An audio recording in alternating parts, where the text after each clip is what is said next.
It is 2026, which makes 100 years since the advent of Negro History Week in the United States of America. Negro History Week is the predecessor to Black History Month, which was started in 1976 under then President Gerald Ford. Negro History Week began as a correction, not a celebration. In fact, while we currently celebrate it, as some will point out, it is the shortest month of the year. While we currently celebrate it, the record shows that we still need to correct the record. Black History Month exists because the American curriculum still refuses to tell the whole truth. If Black history were fully integrated year-round in American schools, for instance, the month would be redundant. It is not. For more than a century, researchers reviewing U.S. history textbooks have found the same pattern. Black life is minimized, Black resistance is softened, Black achievement sidelined, and white supremacy framed as a series of misunderstandings rather than a deliberate system. The month endures not because Black history is supplemental, but because the default narrative remains incomplete. And correcting that narrative is still unfinished work. I've got some explaining to do. Let's get into it.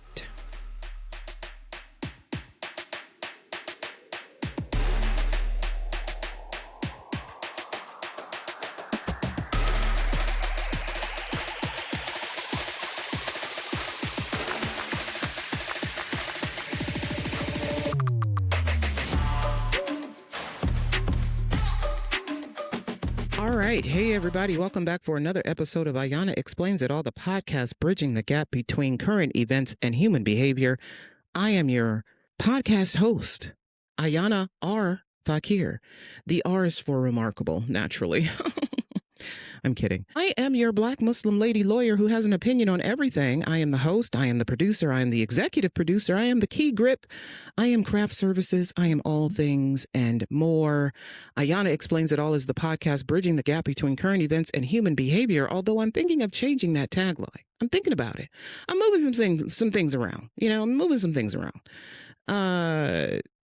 Ayana Explains It All is available on multiple streaming platforms, including Spotify, which is my flagship, also Apple Podcasts, Amazon Music, Pandora, Good Pods. We're on iHeartRadio. We also have our own YouTube channel.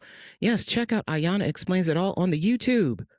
Just Ayana Explains It All on YouTube. We also have, I'm very proud of, my website. I'm not the best at website building, but it's nice. It's nice. Go over to the website, www.ayanaexplainsitall.com, www.ayanaexplainsitall.com to find all things podcasts from every episode of the show from the beginning. This is the second episode of season 5. If you checked out season 1 premiere, then you were greeted with something really hard hitting. It seems like I only do hard hitting. I only do hard hitting, honey. I don't do soft, gentle. Although that courage episode, I really like that. But anyway, yes, check out the website, transcripts. There's a blog, there's show notes, there's ways to get in contact with me. Email ayanaexplainsital@gmail.com if you want to get in contact with me, if you want to collaborate, if you want to co-host, if you want to be on my show, talk about anything you want. I know I talk about politics a lot, but I also talk about human development. In the past, I talked a lot about parenting. I still do that. I have 2 kids. I'm still parenting. And whatnot. I've been a lawyer for, this year will be 22 years. What year is this? I became a lawyer in 2003. So it'll be 23 years. My goodness, 23 years this year. I am currently in the public sector. So I ain't making a lot of money. Okay? Although I would love to. So if you could please support my podcast, that would be excellent. Mama's got to put kids through college. Go to the website and find out how you can support the podcast. Also, if you want to send me an email, leave a review, a rating, you can do that on the individual streaming sites, or you could do that on the website. Again, all things podcast at the website. Also, I have been collaborating, working with, and I was just given a promotion with this group called Our Boat Counts. And we also have a YouTube of the same name, Our Boat Counts. We are on every social media site: Facebook, Threads, Instagram, TikTok. TikTok is where we started. We do town halls, Q&A, TikTok live town halls with people who are running for political office, okay? And this is any office. We do not discriminate. No, no, no. We are nonpartisan and we don't discriminate. We have talked to people who are running for city council, mayor, governor. We're talking to somebody who's running for comptroller, state senate, U.S. Senate, State House of Representatives, U.S. House of Representatives. I interviewed somebody who's running for a county commission. I mean, we do it all, honey. All the things with the people. Anybody who's running for office who wants to get their message out there, but they don't have a lot of money, so they can't pay for these things themselves. They can't host giant town halls, and they're not getting invited to these forums because they don't have the support of the big parties, the big Republican, big Democrat party, and they need some help. And so we give them that assistance. We put them on TikTok. We do a Q&A, and then they can go on YouTube and they can use that video to show people, hey, look, I have a plan. I have a policy. I have a vision for the future of my state or my district, and I want you all to see it. I want you all to hear it, but I'm not getting enough press because I'm grassroots, because, advertising and such costs money, a lot of money. So here you go. And we've been doing this since September 2025 was our very first one. And now we've done over 100 of these, over 100. And I have moderated many. And I love it. I absolutely love it. I've learned so much about politics. I know a lot about government, obviously. I work in government, but I've learned so much about politics and policy. And if you're running for office, you got to be tough. And you got to come with a plan. Don't be walking up in here thinking that little scribbles you wrote on your napkin there is going to work. No. Not at all. So again, check out Our Vote Counts. You'll see me repost this on my social media. Again, I am on Facebook. I am on Threads, Instagram. I be cutting up on Instagram. TikTok. Go to my TikTok. You'll see me reposting information about Our Vote Counts, information about myself and the podcast. And I'm doing these book recommendations now because, again, reading, it's where all the answers are. All of the answers are in the books. So I do these little videos about getting people encouraged and people to read a book. One of my favorite apps is the Libby app. This is not an ad, but if you want to work with me, I mean, come on now. Again, social media, where you can find me, Ayana, F as in Frank, AKHIR. And if you can't pronounce it, don't blame me, blame my dad. Okay. Let's talk about what's going on. Listen, last year was a doozy, right? Last year, something happened in January of last year, and then out of the gate, just everything started changing, and your head was dizzy, your head was spinning because there were so many changes, and none of them for the better, right?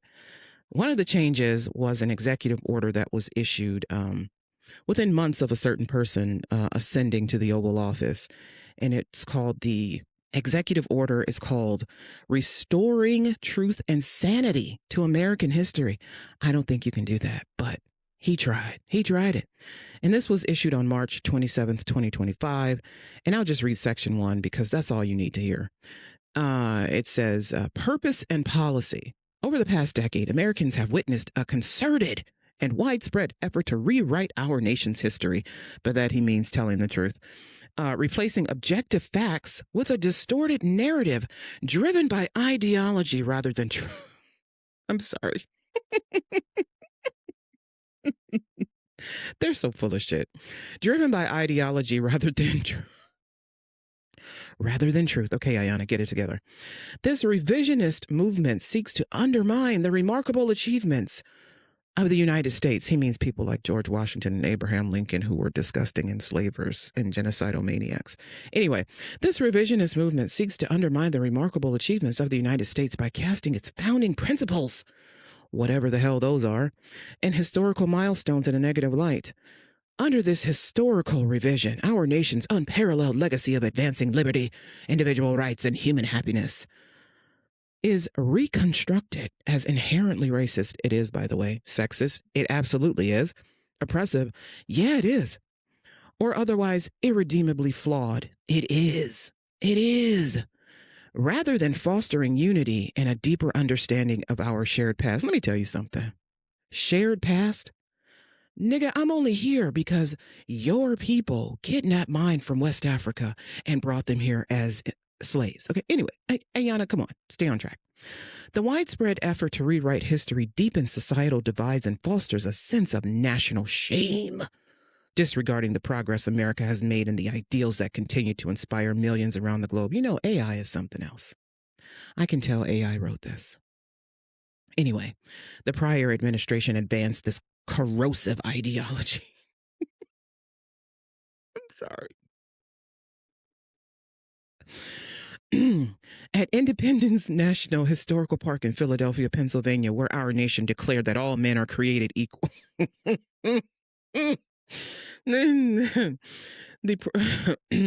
The prior administration sponsored training by an organization that advocates dismantling Western foundations and interrogating institutional racism, and pressured National Historical Park rangers that their racial identity should dictate how they convey history to visiting Americans because America is purportedly racist. Now, what they mean by that is George Washington's, the president's mansion in Philadelphia, right? The exhibit was finally put together in 2010. Some facts were added to the exhibit that certain people don't like. Okay.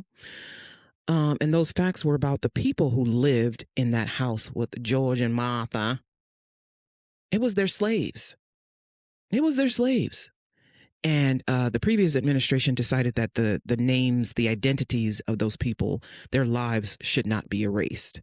And Philadelphia, being what it is, a mostly Black metropolitan city, should include the facts about those Black people who were forced to live at that mansion and serve at the behest of the first president of the United States.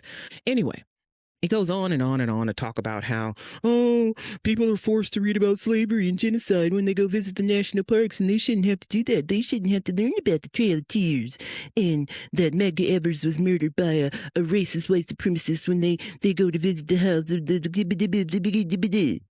They should just learn about the sanitized version of America, and we shall overcome, and we overcame, and everything's changed now. We got to the mountaintop like Martin King James said. Listen.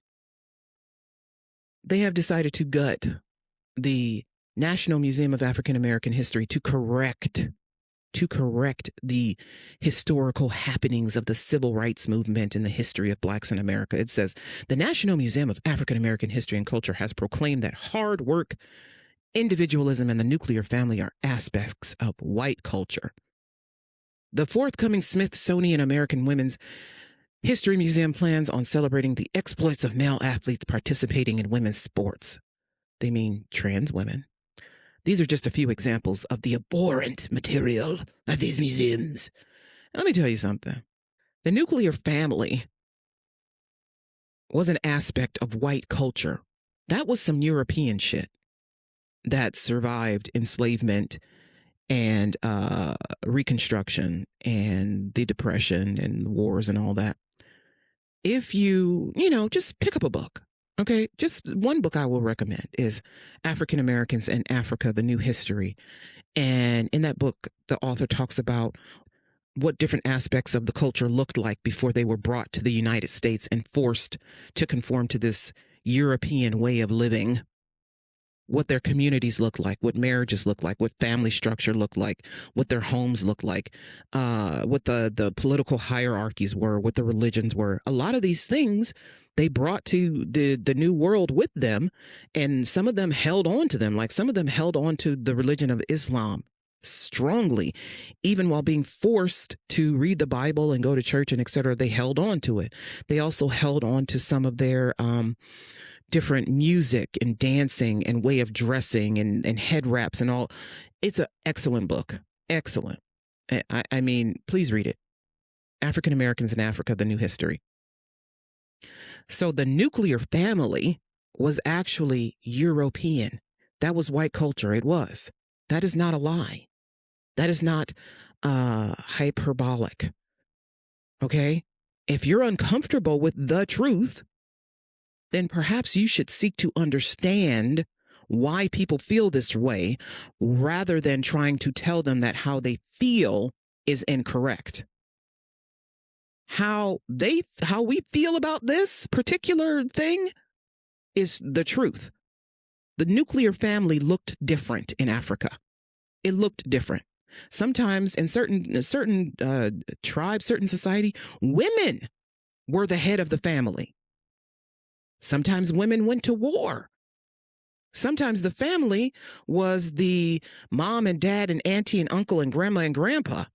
That was the family. It wasn't mom and dad, sis and bro and dog and white picket fence and house in suburbs in Connecticut.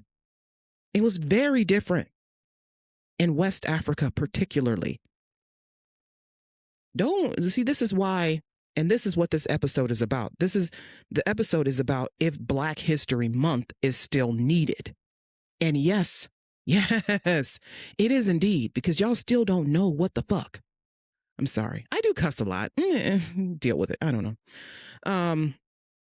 So what they decided to do under the behest of the President of the United States of America, they're going to go around and they're going to remove any information they don't agree with on these exhibits.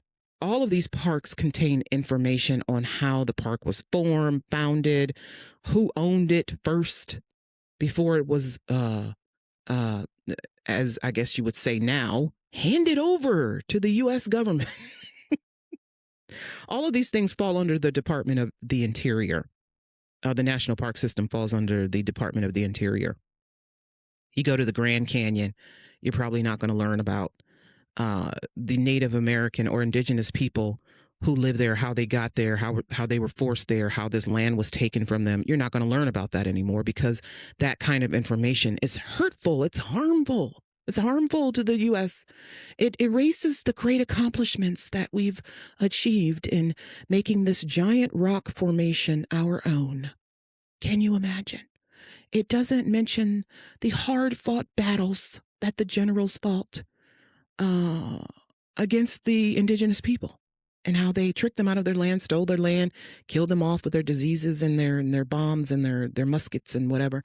Anyway, you don't want to hear about that. It's disturbing. They don't want you to know. It's just, it hurts their feelings. It hurts their BBs. So they're removing all of that.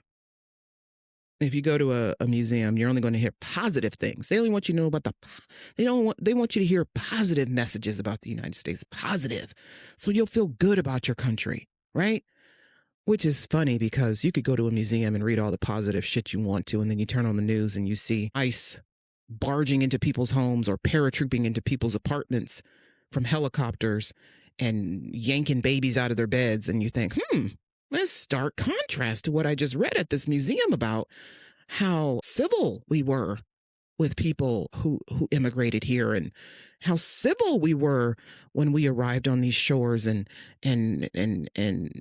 made friends with the natives, and how civil we were during the 1900s to the Blacks, and how civil we were to the Japanese and the Vietnamese and such as. Like, I mean, they think we're dumb. Well, okay. Some of y'all, some of you are a bit naive. Some of you are easily led astray. I'll say that. So yeah, he wants to save the Smithsonian and save the national parks. He even put his face. He put his face on the national parks card. You get a membership pass to visit the national parks. They changed the rules to that too, by the way. They increased the prices, and now something about if you're not a citizen, you have to pay more, or you can't get a pass or something. But he put his face on the card, the national pass. You get a card, put his face on it. Yeah, so there's that. But he directed the Vice President of the United States and the Director of Office and Management and Budget to work with Congress to ensure that future appropriations of the Smithsonian Institution. I mean, if they don't want there to be a museum, there won't be. So the Museum of Hispanic Latino History that was being built shut down. No more. No more. He wants these museums to celebrate the achievements of women, real women, not them trans people. He wants it to celebrate the achievements of these generals and these soldiers of the Civil War and the Spanish-American War and the Vietnam War and World War I and World War II and enslavement. He wants to celebrate the achievements of Andrew Jackson. Isn't it enough that that disgusting genocidal maniac is on the $5 bill? Oh, yeah, by the way, Harriet Tubman ain't going on the $5 bill. Sorry. Yeah. Isn't it enough? Isn't it enough? No, it's not enough. No, it's not enough for them. They want you to think about America in terms of all of the positive achievements. This is me trying to think of the positive achievements. Well, I was born here. Anyway, this isn't about me. This is about history. When I read this executive order, I was cracking up. If you are a student of history, American history specifically, then you know that there are parts of it, many parts, many, that are nasty, ugly, disgusting, horrific, horrendous, terrible. And there are some parts like maybe the Industrial Revolution was nice, right? Andrew Carnegie and all them other people building up these steel factories and making America a rival of Europe. And then after World War II, when America was the leader of the free world because we freed Europe and we freed Japan and we rescued the Jewish people that we tried to turn away when they were about to be put into the ovens anyway. Yeah, leader of the free world. Yes. So but you know that there are some parts of this that are just really ugly. And I guess what President Trump has decided is that it's enough of learning about that, which is funny because he doesn't know any of it. You ask him a question about U.S. history, he couldn't tell you. He couldn't tell you. I mean, how can you say it's enough when you don't even know? You don't even know.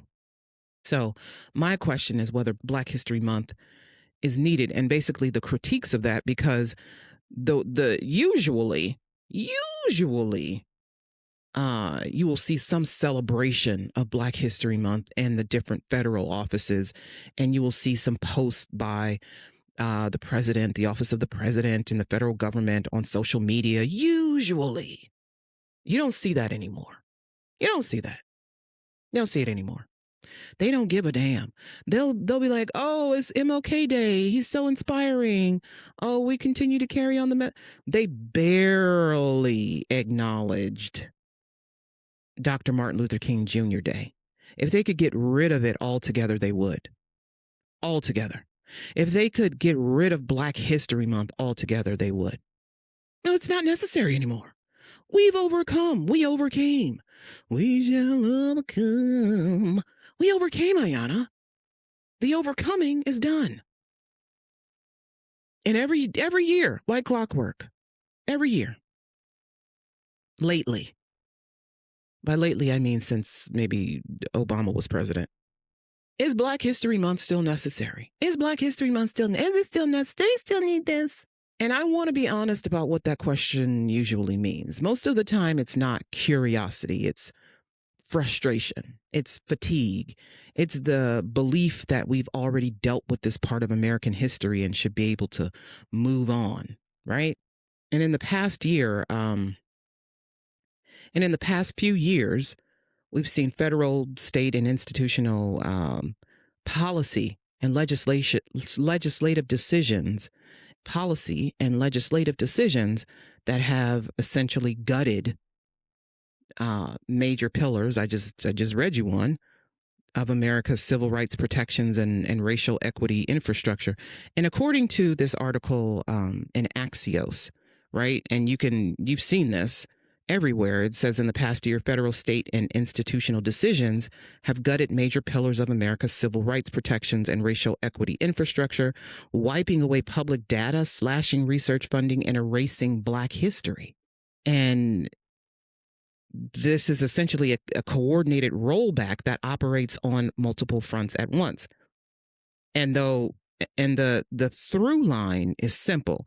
If you erase the data, defund the research, and suppress the history, then you can deny the harm, right? So here's what that minimization actually looks like in practice. Eliminating the agency. When agencies stop collecting or publishing data on race, policing, housing, health disparities, or educational outcomes, as we're seeing now, they're not being neutral. They're removing the very tools communities use to prove discrimination, track inequity, enforce civil rights laws, and hold institutions accountable. Without that data, injustice becomes unmeasurable and therefore easier to ignore. So again, is Black History Month needed? Is information on the particular race of a community or how people of a particular race are treated in a community needed? Well, yes. But they're also defunding the people who study inequity. Because again, do we even need this anymore is the question that conservatives mostly are asking. Research centers, as we're seeing, DEI offices, civil rights units, and community-based programs are being stripped of funding, staff, legal authority, and access to public records. And this doesn't just slow progress, it dismantles the infrastructure that identifies problems before they become crises. They're also criminalizing and restricting the teaching of Black history. So when states ban books, as we have seen in many states, banning of Maya Angelou's books, Toni Morrison's books from authors who are Black and gay. They're even banning the Diary of Anne Frank. So when you do that, you're doing more than just rewriting lessons. You're narrowing the public imagination. You're severing young people from the tools to understand their own country. You're making it harder to name patterns of discrimination when they reappear, and then that erasure becomes a form of policy.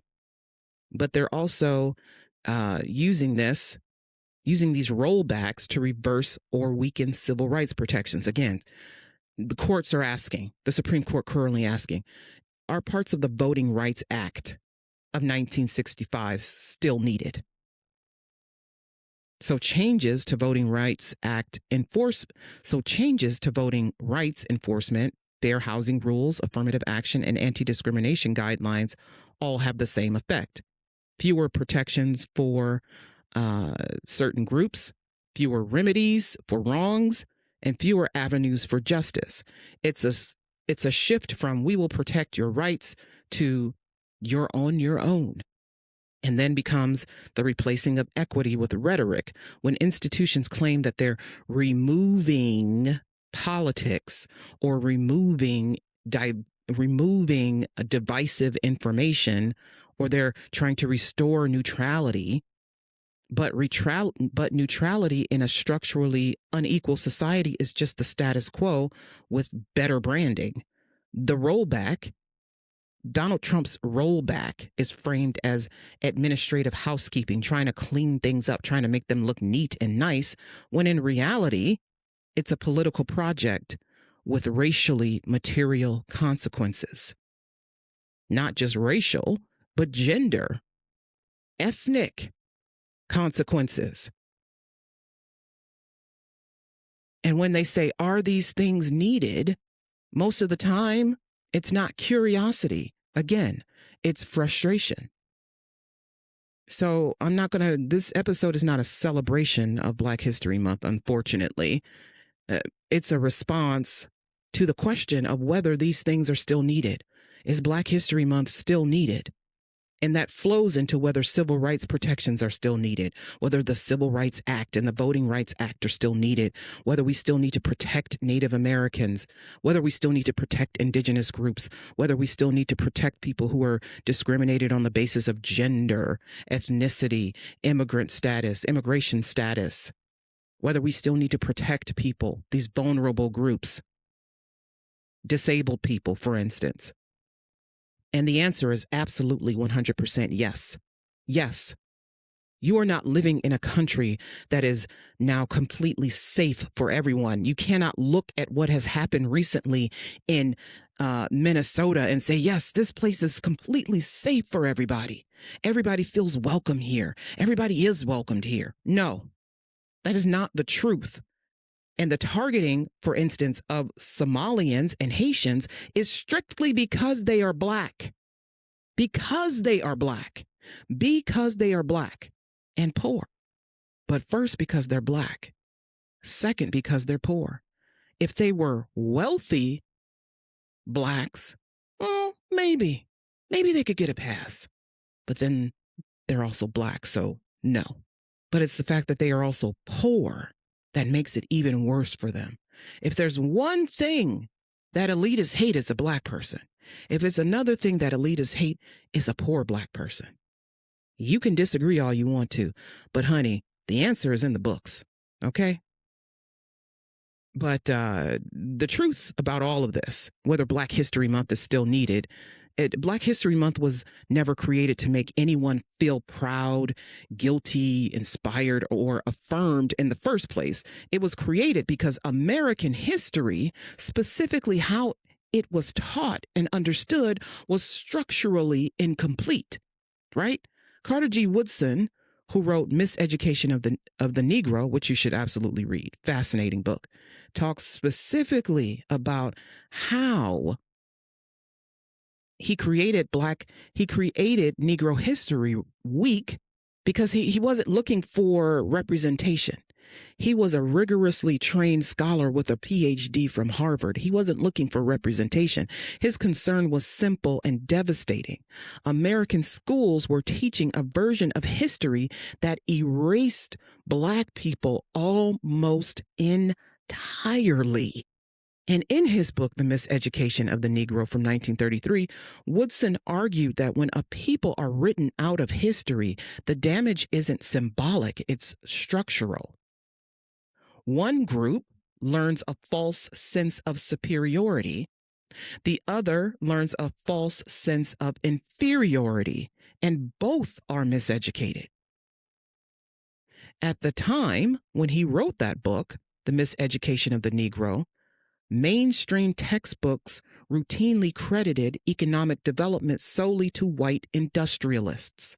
Westward expansion without enslaved or coerced labor, democratic growth without acknowledging who was legally excluded from voting, property ownership, or citizenship, like what Donald Trump is currently trying to do with that executive order.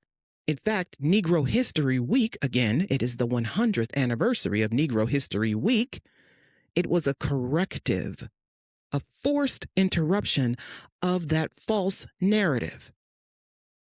And it was never meant to be permanent either. It was never meant to be permanent. As he literally called it the miseducation, he had evidence of how the system worked. But he also concerned himself with the representation of Africans in European writings, how it minimized or even ignored their contributions to science, the arts, language, religion, and engineering. Notice I said Africans. He talks about Africans a lot in the book, Miseducation of the Negro, because that's how we were brought here to the United States. Before it was the United States, we were Africans brought to the New World.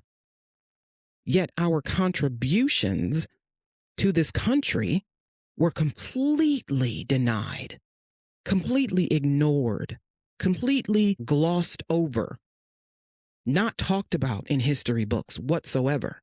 But Woodson's explicit goal was integration.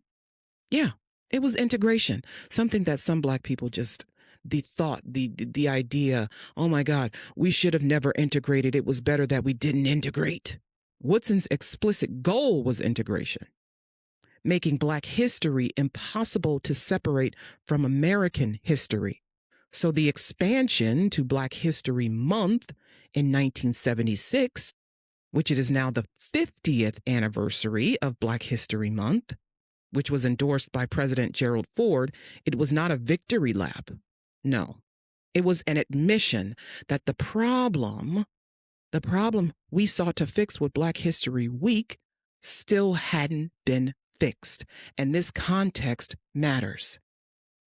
It wasn't Negro History Week because we wanted to celebrate the achievements of Black people. It was Negro History Week because the achievements of Black people were being left out of the narrative of the United States. It wasn't being taught in the schools. It was being erased, and Black people were being sold as inferior to whites. Carter G. Woodson had hoped that Black history would become so weaved into the fabric of American history that we wouldn't need a Negro History Week, certainly not a Black History Month, and that is not the case. And it's not even the case 100 years later, 50 years later. It isn't. And while some may say, oh, it is, it's pastime, Black history is American history now. It's taught in schools. We already teach this, Ayana. Do we? We already teach Black history, Ayana. We teach about slavery, enslavement, the civil rights movement, Martin Luther King Jr. That's not Black history. That's not Black history. It's a narrow narrative frame. It's what you've decided is palatable to children in our society, what you are able to comfortably explain. So that's what you present to them. But you could never tell the whole story of slavery because it is too agonizing and disgusting and despicable, dirty, gross, abhorrent. You could never tell the whole story. You cannot sanitize American slavery. You cannot sanitize the slave trade. You cannot do it. And you shouldn't. You shouldn't. National reviews of U.S. history curricula, including analyses by the National Council for the Social Studies and long-standing critiques from the National Education Association, show that Black history is overwhelmingly confined to slavery and mid-20th century civil rights. And what is missing from that narrative? The Black political theory during Reconstruction, Black labor organizing in the late 19th and early 20th centuries, Black farmers, educators, diplomats, economists, and legislators, Black resistance outside the respectable narratives. And this matters because history shapes interpretation. If Black Americans only appear as enslaved people or protesters asking for inclusion, then modern disparities look cultural instead of policy-driven. And they are certainly policy-driven. That's how you get confusion about voting rights. That's how you get backlash to civil rights enforcement. That's how people genuinely ask why inequality still exists. History answers those questions if it's taught fully. But it isn't.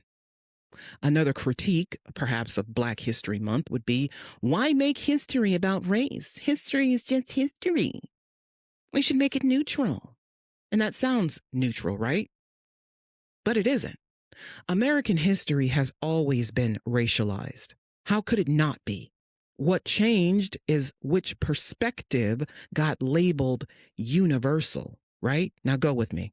After Reconstruction, a school of historians known as the Dunning School reframed the Civil War and its aftermath to portray Reconstruction as a failure caused by Black incompetence rather than white resistance. And that interpretation that Black people were the fault dominated textbooks for decades. That's not neutrality. That's ideology successfully institutionalized. White experiences became the default. Black experiences became special topics. So when Black history is introduced, it feels political, not because it is, but because it disrupts a long-standing imbalance. And Black History Month exists to interrupt that imbalance. Not emotionally, but factually.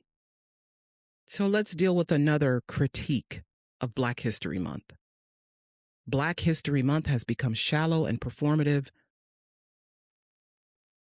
and to an extent it has become performative. When schools and corporations limit Black history to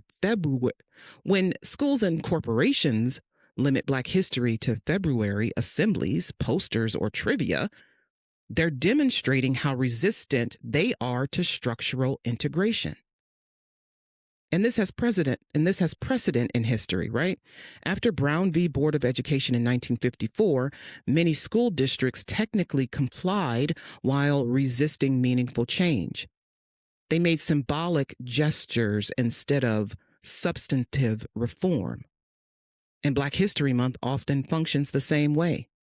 We take out this month to finally teach the kids about Harriet Tubman and Sojourner Truth and Frederick Douglass.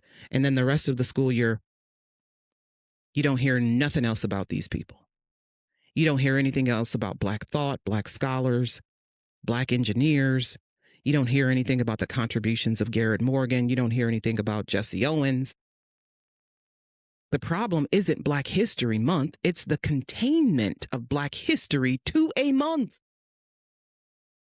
And if you were posed this question about whether Black History Month is still needed by a conservative, I want you to respond in the following manner. What often gets labeled as politics when it comes to talking about Black History Month is simply historical context. It's not politics to talk about race when you talk about history. It's historical context. Teaching that slavery existed isn't controversial. It is the truth. Teaching how slavery shaped labor markets, voting laws, housing policy, criminal justice, capitalism is not controversial. It is the truth. Their discomfort with it is not the problem. Their discomfort with it doesn't make Black History Month controversial or unnecessary.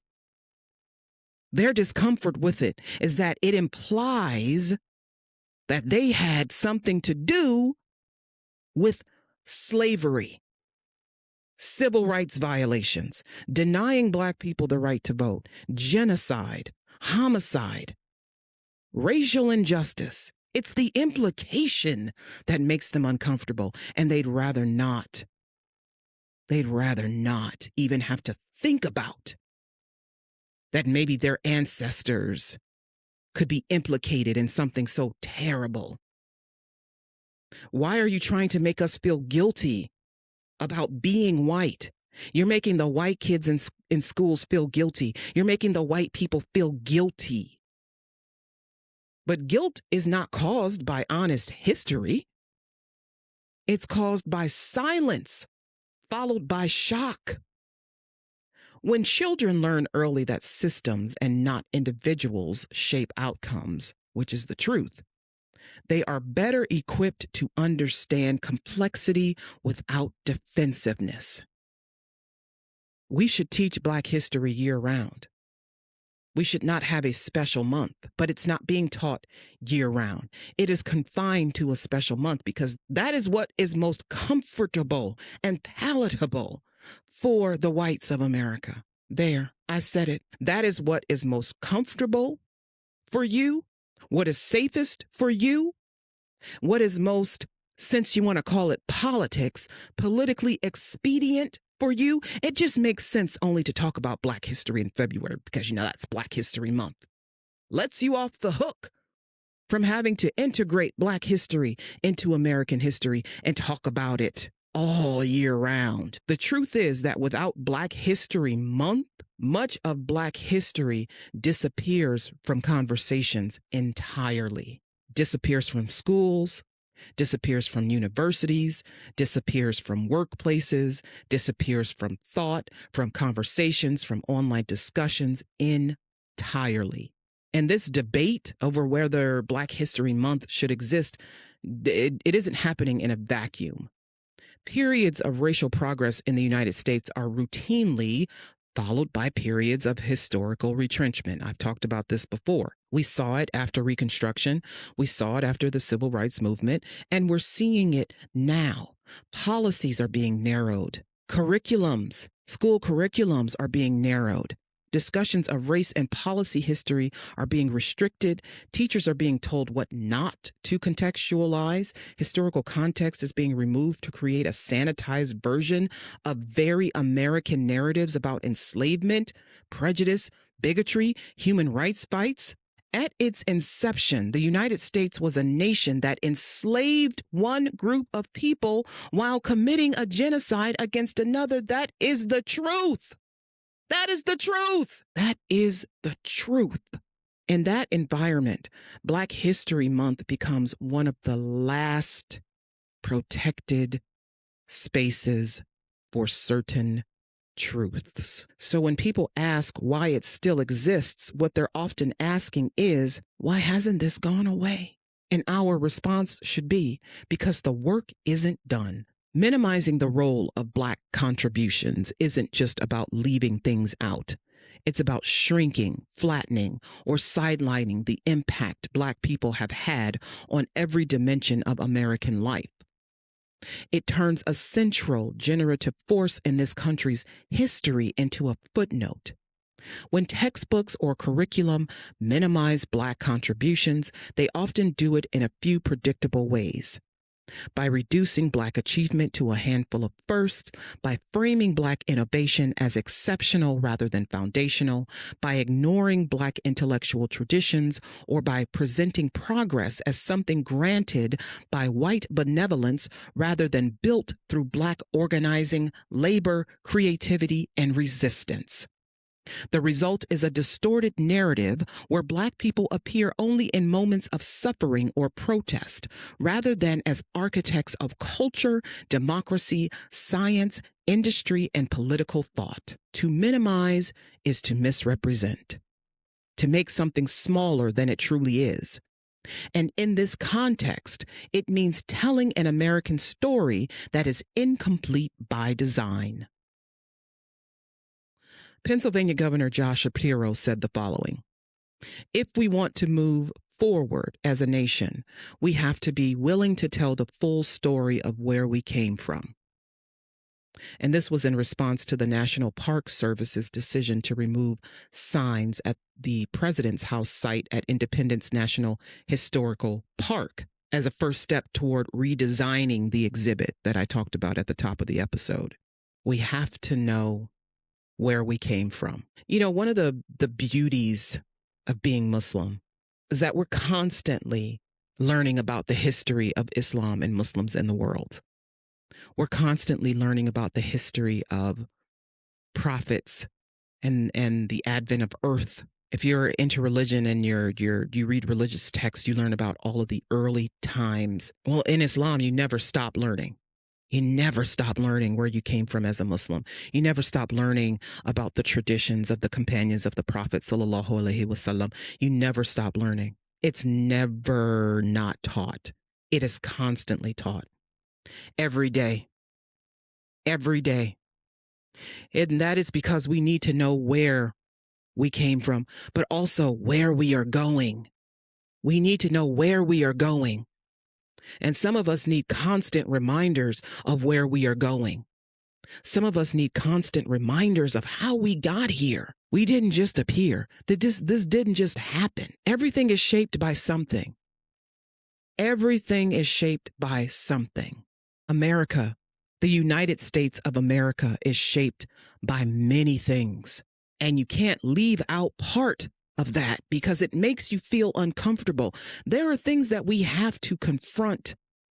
We have to know, because then when you look at where you are, you can go, my God, we survived all that and we're still here. So yes, Black History Month is still necessary, not because Black people need a month, but because American history still hasn't fully told the truth about itself. Black History Month is not about adding Black people to history. It's about correcting the record. And the moment this country teaches its history honestly, consistently, and without fear, this month of Black history will become unnecessary. Until then, the problem is not February. It's everything that makes February necessary. This has been Ayana Explains It All, brought to you by Facts, Figures, and Enlightenment. Take care.